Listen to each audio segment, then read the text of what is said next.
ఈ మాట వింటున్న బిడ్డలారా, నీ జీవితంలో ఏ పాపానికి నువ్వు చోటిచ్చినా ఇది దేవుని వాక్యానికి విరుద్ధం. ఏది విరుద్ధమో నీకు తెలుసు, ఏది పాపమో నీకు తెలుసు, దేవుడు అసహించుకునేది ఏ కార్యమో నీకు తెలుసు. పాపం అంటే ఏంటో, పవిత్రత అంటే ఏంటో వాక్యం ద్వారా నీకు తెలుసు. పులిసిన పిండి కొంచెం ముద్దంతా పాడు చేసినట్లుగా,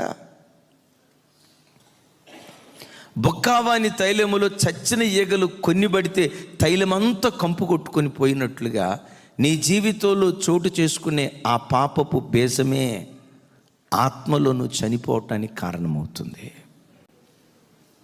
అదే దావీదు అంటున్నాడు, అయ్యా నా ప్రాణము మట్టిని హత్తుకుంటుందయ్యా, అపవిత్రతను హత్తుకుంటుందయ్యా, లోకంలో ఉన్న చెడును హత్తుకుంటుందయ్యా.